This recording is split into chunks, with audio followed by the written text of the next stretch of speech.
Olá pessoal, vamos continuar nosso estudo de eletromagnetismo nessa parte de leis do eletromagnetismo e experimentos. Nós vimos em aulas anteriores a lei de Coulomb, a interação entre cargas elétricas. Nós vimos um pouco sobre ímãs e sobre campos magnéticos e o experimento de Oersted, que nós detalhamos um pouco na aula passada. Vimos um pouquinho de bobinas, que são utilizadas para aumentar o campo magnético produzido por uma corrente elétrica. E detalhamos um pouquinho o experimento de Oersted. Vimos também a lei de Ampère, que relaciona o campo magnético ao fluxo. E finalizamos nessa parte de lei de Faraday. Após o estudo de Faraday, que foi quem realmente percebeu como produzir uma corrente elétrica a partir de um campo magnético, houve o estudo de Lenz, porque Faraday basicamente foi o primeiro que percebeu que para produzir a corrente elétrica eu preciso variar o campo magnético no tempo. Mesmo que eu produza um campo magnético muito forte, eu não vou induzir uma corrente no fio. Por outro lado, se eu variar esse campo magnético, eu vou sim ter uma corrente elétrica.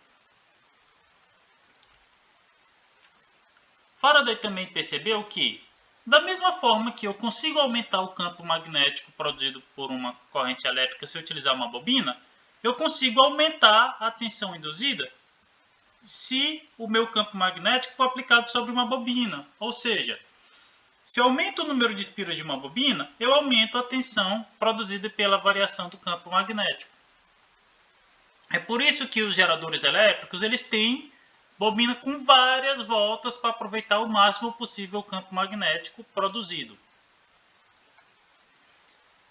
Isso vale também no caso dos motores, que eu utilizo mais bobinas para aproveitar melhor o campo magnético produzido pela corrente elétrica. Ou seja, as bobinas elas estão em grande uso nos equipamentos desde o início do uso da eletricidade. Bem, mas como já falamos rapidamente, houve outro pesquisador que estudou essa parte de tensão produzida por um campo magnético variável, e foi Lenz. O Lenz foi quem determinou que o sentido da corrente é de uma forma que o campo magnético produzido por essa corrente, ele produz um campo magnético oposto à variação do campo que a produziu. Ou seja, se o campo magnético que está produzindo a corrente elétrica está aumentando, a bobina vai produzir uma corrente que tenta parar o aumento desse campo magnético. Isso é visto matematicamente pelo sinal negativo da equação que nós já estudamos. Mas como isso funciona na prática? Tentei fazer um exemplo, pego do livro, cuja referência está no slide anterior. Ele mostra que esse fluxo indutor, ele está em branco aqui. Ele é um fluxo indutor variável que vai produzir essa corrente elétrica na minha argola. Esse fluxo magnético nesse instante ele é crescente. Se ele é crescente, a corrente produzida por ele tem que produzir um campo magnético oposto. Porque eu vou tentar parar a produção, o aumento deste campo magnético. Como é que eu me oponho ao crescimento do campo magnético? Gerando um campo magnético oposto. Assim, se eu utilizar a regra da mão direita, eu vou perceber que para produzir o campo magnético para o lado esquerdo dentro da bobina, o sentido da corrente induzida é o demonstrado aí, onde a corrente produzida é no sentido anti-horário. Assim eu tenho um campo oposto a essa variação crescente de campo magnético.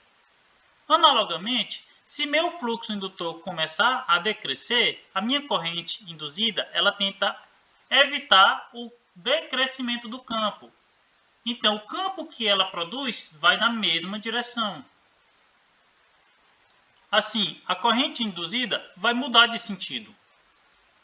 Na hora que o meu campo magnético começa a deixar de crescer e começa a decrescer, a minha corrente induzida vai inverter. Ela vai passar a produzir um campo magnético que se soma ao campo indutor, porque ele tenta parar essa redução. Como é que eu paro uma redução? Eu ajudo, eu aumento. Assim, a lei de Lenz determina que essa corrente induzida tem que produzir um campo magnético que se opõe à variação do campo magnético primário. Mas como isso se aplica no nosso dia a dia? Conforme já dito, essas leis são essenciais para a forma como nós produzimos energia elétrica. Uma das formas mais básicas de produção de energia elétrica é com o que nós chamamos de dínamo. Existem dínamos de corrente contínua e dínamos de corrente alternada. Neste caso, nós vamos dar um exemplo somente do segundo caso, que é o dínamo de corrente alternada, que ele é um pouco mais fácil de ser compreendido. Esse tipo de dínamo é chamado de alternador. Se alguém já por acaso viu um pouco sobre veículos, sabe que a energia produzida no veículo ela é produzida normalmente em um alternador. É uma das formas mais eficientes de produção de energia elétrica a partir de máquinas giratórias. Como os veículos normalmente têm um motor, que é uma máquina giratória, naturalmente você vai utilizar o alternador para produzir energia, porque ele é muito eficiente e relativamente barato. Mas como isso funciona? Perceba que eu preciso variar o campo magnético na bobina aonde eu vou produzir a corrente elétrica. Dessa forma, a forma mais simples, mais óbvia que você pensa é, você pega um ímã, aproxima, quando você está aproximando, o campo magnético está aumentando. Quando você distancia o ímã, o campo magnético para de aumentar e passa a reduzir. Assim, se eu ficar aproximando e distanciando o ímã, eu tenho um campo magnético variável no tempo. Só que isso não é muito prático de ser produzido. Assim, o mais comum é que nós tenhamos uma máquina giratória. Os ímãs podem ficar parados e a bobina gira no seu interior. Com a bobina girando no interior, eu vou produzir um campo magnético variável no tempo nesta bobina. Tem uma pequena animação para mostrar a vocês como isso é feito. Perceba que o meu campo magnético ele é estático, ele não varia. Porém, a minha bobina ela está girando. Dessa forma, o campo magnético para ela é variável no tempo. Uma coisa que talvez alguns de vocês tenham feito, quando você está dentro da água, pode ser piscina, pode ser mar, pode ser rio, pode ser igarapé. Quando você tenta movimentar sua mão dentro da água, se sua mão está perpendicular ao movimento, ou seja, você está movendo a palma da sua mão para frente, você tem que fazer um esforço muito maior do que se sua mão estiver de lado. Porque você está sua mão tem que deslocar muito mais água.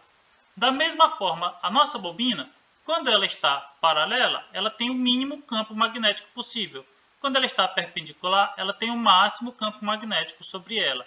E isso é que produz o campo magnético variável no tempo, que produz, por sua vez, esta corrente elétrica variável no tempo, que nós chamamos de corrente alternada. Isso aqui é estudado com um pouco mais de detalhe na disciplina de máquinas elétricas. Porém, aqui está a base física disso. Perceba também que, neste nosso caso, como a bobina ela gira, eu preciso de equipamentos especiais, que são aqui, no caso, coletores e escovas, para que essa corrente giratória possa ser utilizada em um equipamento fixo. O mais comum, no caso dos geradores, é que o ímã gire e as bobinas fiquem paradas. Mas, mais uma vez, esse é um assunto da disciplina de máquinas elétricas. Com isso, pessoal, nós finalizamos essa parte de experimentos e leis do eletromagnetismo. Obrigado a todos.